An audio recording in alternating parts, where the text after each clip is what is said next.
Suicídio, uma abordagem da visão espírita com este tema à luz do Evangelho de Jesus. Lembrando que hoje também, nesta noite, ainda é o projeto Ame pela Vida, ao qual a AME realiza em todas as casas espíritas neste mês de setembro. Este tema hoje, suicídio, e quem irá contribuir para nós com a exposição, a nossa companheira Gisele Eleutério. Ela é professora universitária, também colaboradora e palestrante aqui em Divinópolis e região no Movimento Espírita. Portanto, Gisele, seja bem-vinda, um bom trabalho a você, que Jesus possa abençoá-la sempre com a sua fala aqui nesta noite. Boa noite. Na verdade, eu estou substituindo Lena, né? É uma responsabilidade muito grande. Mas quando me ligaram, eu fiquei tranquila, porque, na verdade, eu faço parte do grupo que está trabalhando os temas referentes, né, à valorização da vida nesse mês de setembro. Então, era um estudo que eu já venho trabalhando, então foi tranquilo quando me ligaram hoje à tarde. A primeira coisa que eu acho que a gente tem que considerar é parabenizar a AME pela iniciativa, né?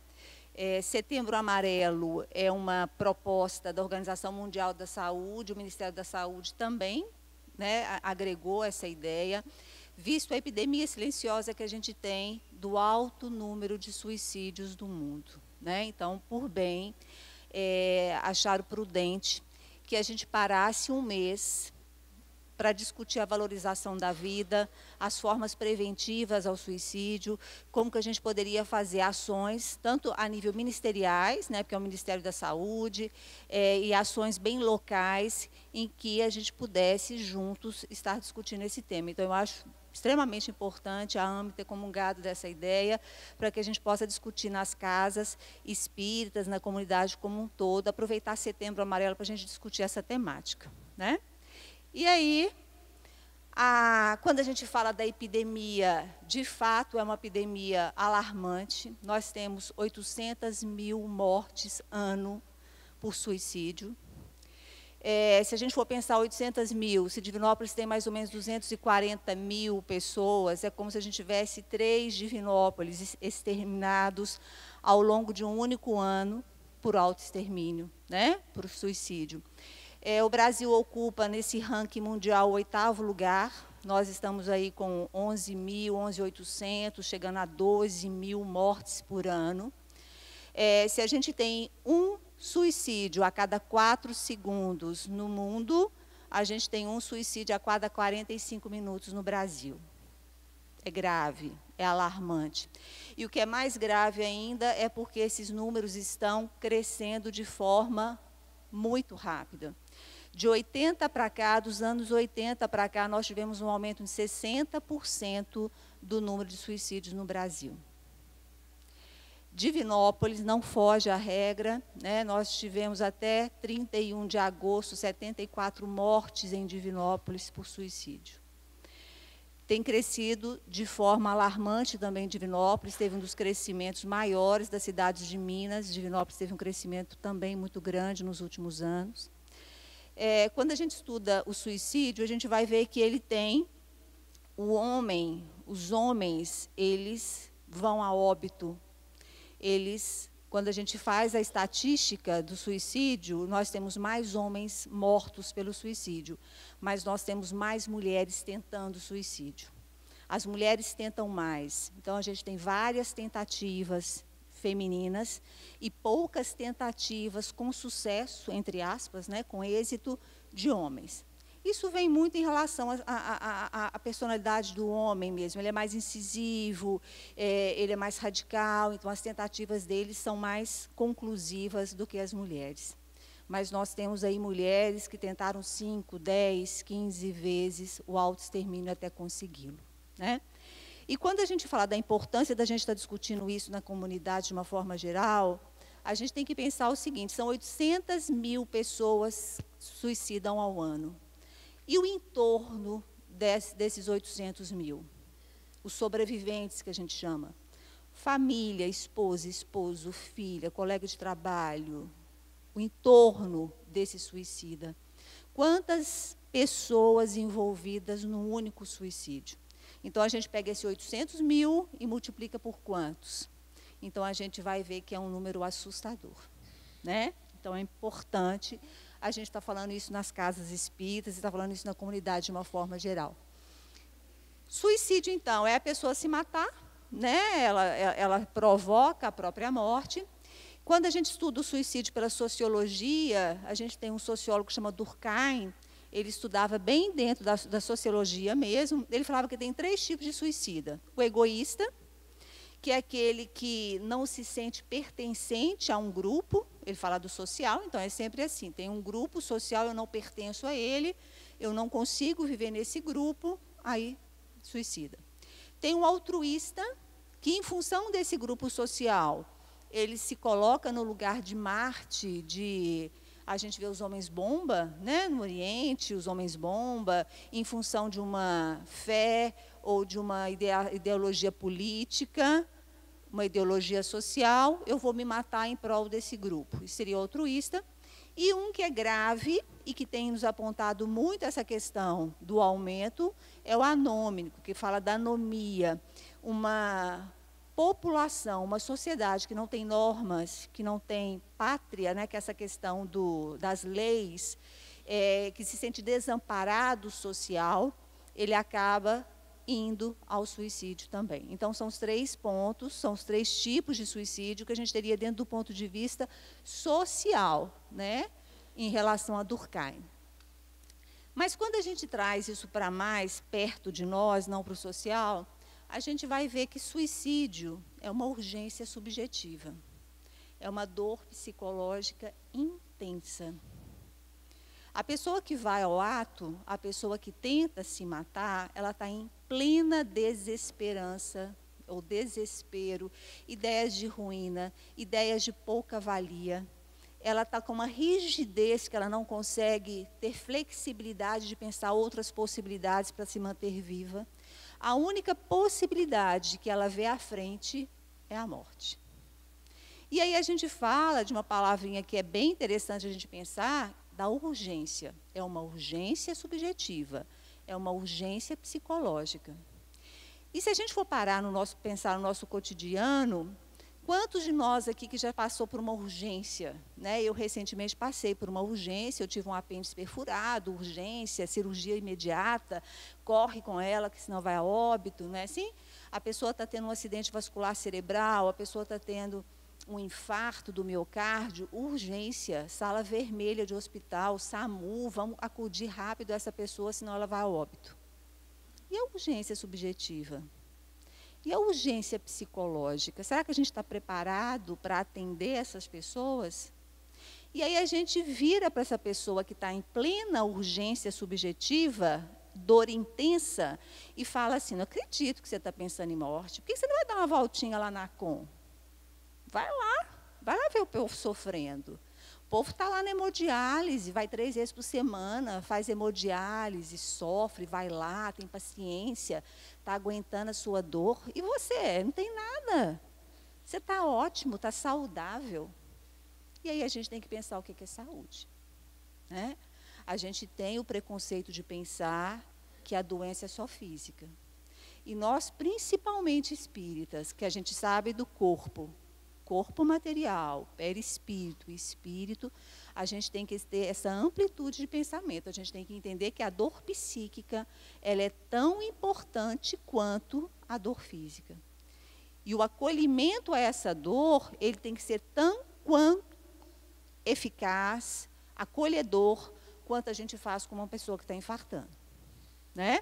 Então, é um intenso sofrimento, e essa pessoa, ela vê como a única possibilidade dela é a morte, né? E aí a gente fala que eu tenho 2 tipos de fatores. Ou eu tenho um fator que vai me proteger do suicídio, ou eu vou ter fatores que vão me desencadear o suicídio. O que nos protege para não, né? O que faz a rede protetiva? Família. Laços sociais, aquilo que Durkheim fala do pertencimento, eu pertenço a um grupo afetivo, eu pertenço a um grupo familiar, eu pertenço a um grupo social, eu tenho valor social, eu tenho valor no meu trabalho, eu tenho valor para os meus amigos, né?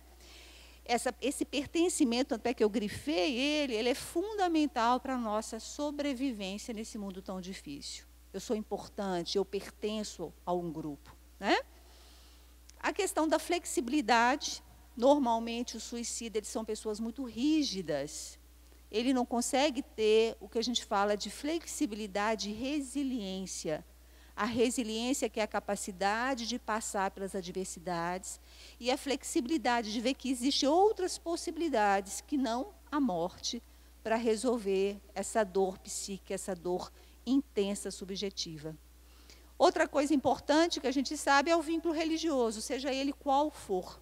As religiões, elas são fundamentais para essa noção de pertencimento e de valorização da vida. E a gente tem os fatores desencadeantes, que são os contrários do que eu falei. Se eu não me sinto pertencente a uma família, se eu não me sinto acolhido por uma sociedade, se eu não me sinto acolhido pelas políticas sociais de um país, se eu não consigo ter essa flexibilidade, essa resiliência, e aí entra a questão das doenças mentais, né? Nós temos a depressão, que de fato é uma doença, a bipolaridade, os transtornos bipolares, a gente tem uma série de doenças mentais que levam a esse indivíduo a pensar, a tentar e ir ao ato suicida, né? Alguns momentos de desespero, a gente vê pessoas que erram, todos nós erramos o tempo todo. São pessoas que têm uma dificuldade enorme de auto-perdão. Eles não conseguem se perdoar. Eu errei, estou com vergonha da minha família, estou com vergonha da sociedade, a única solução para mim é me matar. Pessoas que têm perdas financeiras importantes, perdeu o emprego, né, e se desespera em um momento de desespero. Então, além da doença mental, a gente tem momentos que são pontuais. Momentos pontuais de desespero, de erros, de, como eu estou falando, de não se perdoar, dificuldades financeiras que ele não consegue resolver, e ele, né, percebe que a única solução nesse sentido, então, seria a morte, né? Outro aspecto também que a gente vê muito são pessoas que perdem entes queridos e se matam na tentativa de reencontrá-los. A gente vê isso muito, né? O esposo morreu, daí 3 meses a mulher suicida, o meu filho morreu, daí uns meses a mãe suicida, na tentativa que ela vai encontrar o ente querido que ela tenha perdido. E a radicalidade, seja ela qual for, como o Durkheim fala, os homens-bomba, por exemplo, é uma radicalidade. Eu vou me matar em prol de uma seita, eu vou me matar em prol de uma questão política, né?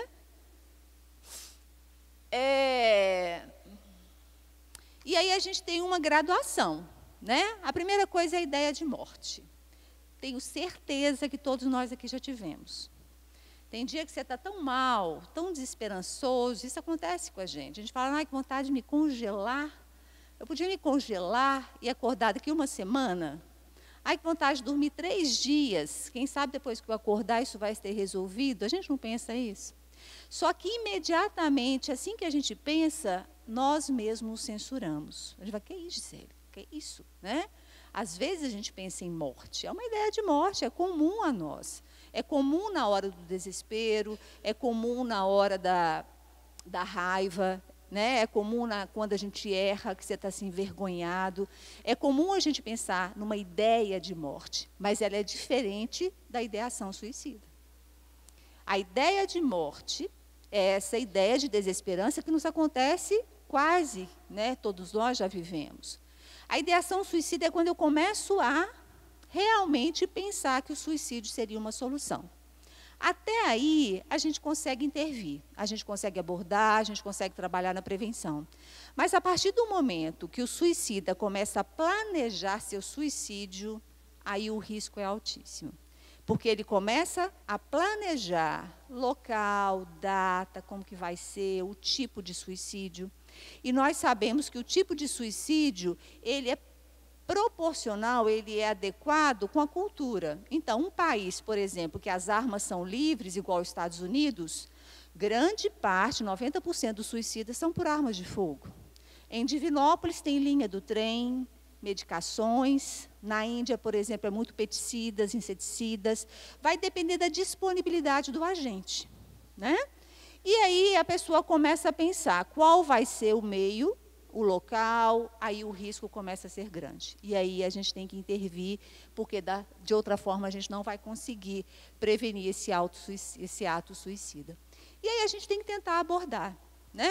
Como que essas ideias aparecem, você consegue colocar limite nessas ideias. E uma pergunta muito importante, principalmente para nós espíritas, é essa última: o que você acha que vai acontecer se de fato ocorrer o suicídio? O que vai acontecer? Né? O que vai acontecer pós-morte? O que vai acontecer do outro lado? Né? E é isso que a gente vai falar daqui a pouco. Mas são perguntas que a gente vai tentando traçar junto ao paciente, à pessoa, na tentativa de fazer links com a realidade e que dê a ele possibilidade de vida e não de morte. Né? Eu trabalho na saúde mental, então os pacientes às vezes começam a falar de suicídio, eu falo com ele o seguinte: olha, eu estou aqui, a gente vai conversar sobre vida. Vida. Se for para a gente conversar sobre possibilidades de vida, nós vamos conversar. Agora, possibilidades de morte, eu não estou aqui para isso. Né? O meu papel é a gente tentar resgatar a vida. E aí a gente tem que ter cuidado em abordar para a gente poder tentar, e isso acontece muito nas casas espíritas, no acolhimento fraterno, as pessoas chegam muito desesperadas, às vezes a gente tem que saber ouvir. A gente tem, né, Leonardo Boff, ele fala de uma coisa muito bonita que eu acho, que ele fala que viver é mover. A gente está vivendo, a gente está em movimento. Assim que você parar, né, ele fala que você morre. E a gente tem dois movimentos básicos: ou você se aproxima, ou você se afasta. Ou você se aproxima da vida, com sensações de pertencimento a um grupo familiar, social, vínculos afetivos, você vai de encontro à vida, ou você se afasta dela. São esses dois caminhos. E ele fala que o risco, né, do afastamento, do isolamento, a gente vai vendo que o paciente ou suicida, aquele que vai ao suicídio, tirando os casos desesperados, a maioria dos suicidas, ele tem um percurso ao longo de um tempo. Ele vai te mostrando que tem algumas coisas erradas. Ele vai se afastando do grupo familiar, ele vai se afastando do grupo social, ele vai se afastando dos seus vínculos afetivos de uma forma geral. E é esse afastamento da vida que faz com que ele realmente chegue ao ato e avalie que não vale a pena a vida. Né? E aí, a gente tem uma proposta bem legal, que é o CVV, o Centro de Valorização da Vida, mudou o telefone, agora é 188, que é uma entidade filantrópica, e inclusive a gente vai ter uma reunião, depois quem tiver interesse me procura, a gente vai ter uma reunião aqui em Divinópolis essa semana, dia 20, na Universidade Federal, que é na tentativa de trazer um CVV para Divinópolis, em função do número alarmante em Divinópolis, da gente ter um grupo aqui que a gente pudesse realmente trabalhar. O CVV, ele trabalha através de chat, de computadores ou de telefone, 188, e as pessoas ligam na hora do desespero. Né? Ela liga e ela tem um acolhimento nesse sentido para tentar evitar, prevenir que essa pessoa, de fato, vá ao ato. Tá? Ok. Então, visto esse panorama que eu acho alarmante, né? É um panorama que nos assusta, de fato, a gente tem que pensar enquanto espíritas e fazer uma leitura dentro da doutrina espírita da questão do suicídio. Né? Quando a gente recorre ao Livro dos Espíritos, duas perguntas, 702 e 703, é lei da natureza o instinto de conservação? Sem dúvida. Todos os seres vivos o possuem. Qualquer que seja o grau de sua inteligência, todos nós, homens e animais, somos impelidos a viver, pois a vida nos é necessária para o aperfeiçoamento. Qualquer animal, qualquer ser vivo, ele vai fazer de tudo para se manter vivo. Até uma ameba. A ameba, ela é unicelular, é uma única célula. Se você pegar um microscópio eletrônico e dar uma alfinetada nela, ela vai dar um jeito de tentar escapar daquela alfinetada. Uma única célula. Então, todos os seres vivos são compelidos a viver. São compelidos a preservar a sua vida. E nós, principalmente homens, né, nós sabemos da importância da vida para o nosso aperfeiçoamento. Tem o homem o direito de dispor de sua vida? Não. Só Deus assiste esse direito. O suicídio importa numa transgressão dessa lei. Também está no Livro dos Espíritos. O que se deve pensar do suicídio, cujo fim é fugir da miséria e decepções desse mundo? Pobres espíritos que não têm coragem para suportar as misérias e dificuldades. As tribulações são provas e expiações necessárias. Né? Também do Livro dos Espíritos. Então, em geral, quais as consequências do suicídio? Muito diversas são as consequências. Né? E aí eu acho que é interessante a gente parar para pensar, porque é muito perigoso e é muito simplista a gente fazer suposições de o que acontece com o suicida. Primeiro, nós não sabemos da trajetória reencarnatória, nós não sabemos do processo evolutivo que esse espírito teve ao longo das suas reencarnações. Da mesma forma que a gente julga o suicídio aqui na Terra, que a gente fala, mas ele tinha uma vida boa, nem era doente, ele podia ter suportado mais a dor, ele podia ter suportado a falência, ele podia ter suportado a separação da família, da esposa. A gente julga o tempo todo o suicida aqui. E nós não temos o direito de fazer conjurações, suposições do que acontece com ele pós-desencarne, porque nós não sabemos a trajetória. E aí o livro é muito claro para a gente, o Livro dos Espíritos, que fala muito diversas são as consequências. A gente não pode prever o tempo todo que suicidou vai para o mundo inferior, vai acontecer isso, não é 2 e 2 são 4. As consequências são muito diversas de acordo com o processo evolutivo de cada um e de cada suicida. Ele tem uma trajetória evolutiva. E quem somos nós para julgar o sofrimento psíquico, o sofrimento espiritual, né, desse espírito que, nesse desespero, recorreu à morte, né, para se aliviar dessa dor? Então, não há penas determinadas. Em todos os casos, e em todos os casos, correspondem sempre às causas que a produziram. Mas há uma consequência que é comum a todo suicida: o desapontamento. E isso é muito interessante a gente pensar. Eu até pus grande aí para a gente ver o desapontamento. Por quê? Né? Porque ele vai chegar lá e vai continuar com a mesma dor psíquica que ele estava aqui. Né? Se a gente pegar o céu e o inferno, na parte 2 do capítulo 5, tem uma parte toda destinada a suicida. E aí tem algumas descrições de alguns espíritos suicidas que se manifestam, né, na sua dor pós o suicídio. Quem puder depois recorrer ao livro Céu e Inferno. E aí tem a primeira história, que é o suicida samaritana, que ele vai falando, ele vai se apresentando na reunião, né? E aí num pedaço ele fala: no momento de vós suicidardes, não experimentastes qualquer hesitação? Aí a resposta: ansiava pela morte, ansiava repousar. Né? Como é a ideia do futuro, não nos fez renunciar a tal progresso? O que ele responde? Não acreditava no futuro. Né? Era um desiludido. E, por fim, que reflexões os ocorreram ao sentirdes a extinção da vida? Não refletisse em ti, mas a vida não me extinguiu. O que Céu e Inferno dessas passagens está colocando para a gente? A vida não se restringe, ela não vai se extinguir, ela não vai acabar pós-desencarne, pós-morte. E aí, suicidar não vai resolver em nada o problema, se a gente acredita na imortalidade da alma.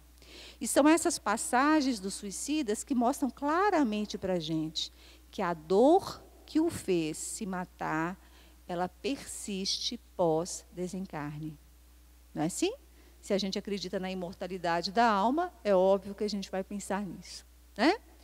E aí, é natural que o espírito, ao se deparar com a realidade pós-túmulo, entender que a vida ainda pulsa, mergulhe nos abismos da própria consciência, onde se encontram escritas as leis de Deus. Para nós, espíritas, quando a gente fala da imortalidade da alma, se eu estou aqui agora, Gisele, ou eu vou sair ali na rua, eu desencarno, eu vou desencarnar eu, Gisele, com todas as minhas dificuldades, com todas as minhas virtudes, com todo esse... com todo o conteúdo que eu consegui ao longo de todo o meu processo evolutivo. Nada vai mudar, não existe um milagre que vai me transformar assim que eu desencarne. Então, é um engodo, é uma ilusão o suicida achar que vai aliviar a sua dor se matando. E é isso que o livro coloca para a gente. É comum a todo suicídio o desapontamento. Ele vai ficar desapontado com o resultado que ele vai ter do suicídio. A dor vai ser a mesma. A dor que o fez se matar, ela vai continuar da mesma forma. E assim que ele, além túmulo, como fala, o pós-túmulo, ele vai ter a consciência dessa lei. E a dor moral vai ser muito pesada. Né? Transgredir a lei de Deus é transgredir a própria natureza, causando assim profundo sofrimento moral. O espírito percebe que a morte compreendida como extinção da vida não corresponde à verdade. Isso é do reformador, né? O suicídio, uma visão médica e espírita. Né? E aí, quando a gente vai estudar de fato a doutrina espírita, a gente tem alguns pilares que são básicos para a gente, que são doutrinários, que são os nossos pilares, que é, né? Deus como inteligência suprema, universal, a imortalidade da alma, nós somos espíritos em evolução, e para isso a gente tem a nosso favor um número enorme de reencarnações, então são as pluralidades das existências, a pluralidade dos mundos, né? A interferência dos espíritos em nossa vida, o livre-arbítrio e a evolução. Isso é o básico da doutrina espírita. Então, se a gente entende o básico da doutrina espírita, se a gente pega imortalidade da alma, pluralidade das existências, pronto. Eu não consigo mais pensar na possibilidade do suicídio. Se eu sou um ser imortal e eu vou ter que voltar para fazer o meu processo evolutivo, me matar não vai resolver em nada meu problema. Vai piorar o meu problema. Porque eu vou perder uma janela de anos que eu poderia estar evoluindo aqui na Terra, e eu ainda vou trazer essa dor moral para uma próxima reencarnação. Então, para nós espíritas, é quase que inadmissível o suicídio. Porque a gente sabe, pela imortalidade da alma, que, né, não tem sentido algum se a gente acredita que a gente vai ter que voltar pela lei de causa e efeito e tentar resolver isso da melhor forma possível. Então, como o suicídio pode ser solução se a morte não é o fim? Né? Se a vida continua em sua plenitude no mundo espiritual, essa atitude em nada nos aliviaria os sofrimentos. Pelo contrário, nos trará novas provas. Né? E aí a gente tem a pluralidade dos mundos, e aí é importante a gente pensar por que é tão grande hoje o número de suicidas. Nós vivemos num mundo de provas e expiações. Né? A nossa realidade hoje, enquanto espíritas reencarnados no planeta Terra, é uma realidade de muito sofrimento, de fato. Tá aí, o nome do nosso mundo é esse, né? Não é um mundo de provas e expiações, então é um mundo de sofrimentos. Então, cabe a nós ter resiliência e flexibilidade e compreensão desse processo. É um processo. É um período de muito sofrimento, mas é um período que vai passar. Vai passar. Né? Enquanto espíritos imortais, nós sabemos que nós estamos vivendo hoje num mundo de provas e expiações, mas nós estamos caminhando para um mundo de regeneração. Nós estamos caminhando para um mundo em que o sofrimento vai ser menor nesse sentido. Então, se a gente compreende onde nós estamos dentro do processo evolutivo, o momento que nós estamos nesse mundo de provas e expiações, nós vamos entender que o sofrimento faz parte do nosso arroz com feijão. O nosso dia a dia é isso mesmo, né? Não tem como ser diferente, visto que nós estamos aqui nesse momento, né? E aí é importante a gente entender também, Leon Denis fala aí, daí a pouco eu vou falar, da importância da dor como reequilíbrio e reeducação. Então, quando a gente fala da dor subjetiva, ou da dor física, ou do sofrimento, ou da expiação, a gente está falando de um processo reeducativo, de um processo de reequilíbrio. Então, a gente tem que ter paciência, né? E a pluralidade das existências, que é muito bom a gente pensar nisso. É muito bom a gente pensar, eu não dei conta agora, mas eu vou dar conta depois. Eu tenho uma série de existências, de possibilidades reencarnatórias que vão me permitir voltar e vão me permitir me perdoar e tentar melhorar e conseguir virtudes. Então, é um processo que, quando eu compreendo a minha imperfeição, eu consigo... Eu falei anteriormente que uma dos preceptores, né, do que vai precipitar um suicídio, é a pessoa não se perdoar. Um dos motivos de suicídio é a pessoa não se perdoar.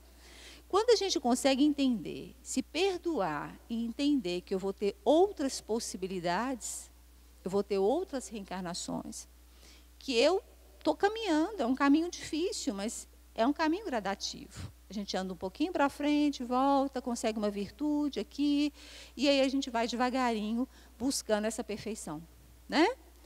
E o livre-arbítrio, né? Se a gente for parar e pensar, a pessoa tem direito, sim, a se matar. Alguns países mais desenvolvidos intelectualmente acreditam que é possível, sim, a pessoa fazer uma eutanásia, um suicídio, um aborto, porque ela é dona da própria vida, né? Mas a gente sabe que, para nós, dentro da doutrina espírita, essa liberdade, ela tem um preço. Então, se eu colocar fim à minha vida, eu estou indo contra uma lei divina. E colocar fim à vida é desconsiderar uma lei natural, uma lei divina. E isso vai ter um preço, que é a lei do livre-arbítrio, a lei da liberdade. E aí a gente sabe que a gente vai ter que responder por esse ato, né? E aí Leon Denis fala para a gente que a dor é lei de equilíbrio e educação, né? Eu já falei de agora mesmo. Porém, em nenhum momento o espírito em sofrimento é abandonado à própria sorte, né? A gente tem que entender que o suicida, assim que ele chegou no plano espiritual, ele não vai ser abandonado porque ele infringiu uma lei. Ele vai ser acolhido, né? Nós não podemos perder de vista e nem, né, deixar de considerar a infinita misericórdia divina. Então, a gente tem a espiritualidade, a misericórdia divina, que vai acolher esse suicida e que vai ampará-lo nesse processo evolutivo, né? Visto que no assaltos a coisa vai continuar lá do mesmo jeito, né? E aí, quando a gente fala, eu falei daqueles aspectos que são aspectos que nos protegem, e falei de aspectos que nos desencadeiam a questão do autoextermínio. Hoje a ciência ela está cada dia mais próxima da espiritualidade, né? Não da doutrina espírita, da espiritualidade de uma forma geral. Está aí, né, quem participa dos concedes, as faculdades hoje, a UFMG já tem uma disciplina agora de saúde e espiritualidade, as associações médicas espíritas.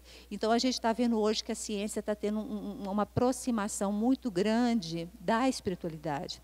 Existem vários estudos acadêmicos hoje falando que a pessoa espiritualizada, seja por qualquer doutrina, é uma pessoa que tem aspectos protetores em relação às doenças. Não só as doenças físicas, em relação à imunidade, mas também em relação às doenças psíquicas. Então, um dos fatores que nos protegem é a espiritualidade, é a religiosidade. Quando eu estou ligado a alguma coisa superior, né, que é ligar, religião é religar ao Criador, eu me sinto mais amparado, mais acolhido, e isso me possibilita uma resiliência maior. Né? E aí, de fato, você vai na COM, você vai no pessoal da nefrologia, e você vai lá ver aquelas pessoas tão resilientes, pessoas que sofrem horrores e que conseguem suportar a dor e entender que aquela dor é um processo. Ela pode até não ter consciência disso que a gente está falando aqui, que a dor é um processo reeducativo, uma dor é um processo de reequilíbrio, mas ela aceita, ela acata, ela suporta, ela é resiliente. Né? Existe a comparação de resiliência com o bambu, né? O bambu chinês que balança, vem as tempestades, vem o gelo e quase quebra, mas ele curva, mas não quebra. Toda pessoa que é mais rígida, mais inflexível, é mais difícil. E aí são pessoas que têm uma predisposição maior a essa dureza com a vida, a essa rigidez, a esse radicalismo. Né? Então, o que nos ampara, o que nos protege, é exatamente a gente ter uma religião, uma espiritualidade, e que a gente consiga compreender, né, principalmente nós espíritas, que se a gente consegue compreender os princípios básicos da doutrina, a gente consegue entender que o suicídio não é, de forma alguma, uma possibilidade de salvação, de alívio de dor, né? De cura da doença, de cura psíquica, né? Que toda essa desesperança, essa desilusão, ela vai continuar no plano espiritual. Né? Quando a gente fala de passar pelo outro pro plano espiritual, a gente tem que entender que a gente vai passar do jeito que a gente está aqui. Né? A gente perde esse corpo físico, mas quando a gente estuda a saúde, de uma forma geral, a gente tem que pensar que saúde é o bem-estar. Se a gente for pensar na Organização Mundial de Saúde, é o bem-estar físico, mental, social, né? Bem chavão. Mas para nós espíritas, saúde é o bem-estar de quem? Do espírito. É esse espírito, com todo o seu processo evolutivo, que vem trazendo suas mazelas, suas dificuldades. E aí, quando a gente fala da dor psíquica, é a dor do espírito. Então, se é a dor do espírito, o que esse corpo aqui material, ele estando ou não comigo, qual a diferença que vai fazer nessa dor? Se a dor está no espírito, esse corpo, eu posso dar um tiro na cabeça, eu posso tomar 300 comprimidos, eu vou perder o corpo físico, é um invólucro. Eu vou perder a embalagem. Mas a dor que me levou a esse ato é uma dor do espírito, que vai estar lá do outro lado. Né?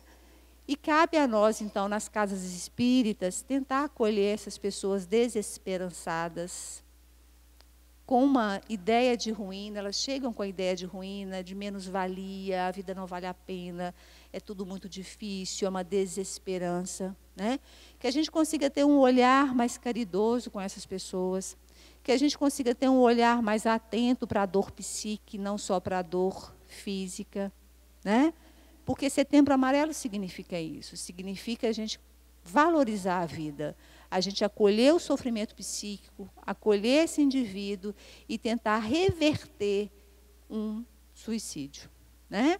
A gente sabe que nós somos formiguinha nesse processo, são 800 mil pessoas por ano. Enquanto eu falei aqui 45 minutos, quantas pessoas que não suicidaram? Né? É uma a cada 4 segundos. Pelo menos uma no Brasil já se foi. Não é uma 45 minutos? Né? Enquanto eu falei, uma pessoa se matou no Brasil. Então, é muito grave que a gente tenha olhos para ver essa realidade, né? E que a gente tenha essa compreensão da misericórdia divina. Não é que suicidou, que ele vai ser castigado.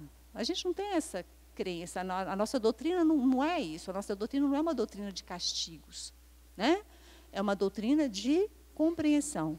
Então, a pessoa já passou por um processo difícil aqui, no mundo espiritual ela vai ser acolhida. E ela vai repensar um processo reencarnatório com as consequências desse suicídio. Né? E, normalmente, ela volta para aquele contexto ali familiar, e aí a gente pensar sempre nesse entorno de um suicida, o quantas pessoas envolvidas nesse processo, né? Então, seriam os nossos protetores, a espiritualidade e a religiosidade, são ferramentas mais eficazes de prevenção do suicídio e também as mais consoladoras, né?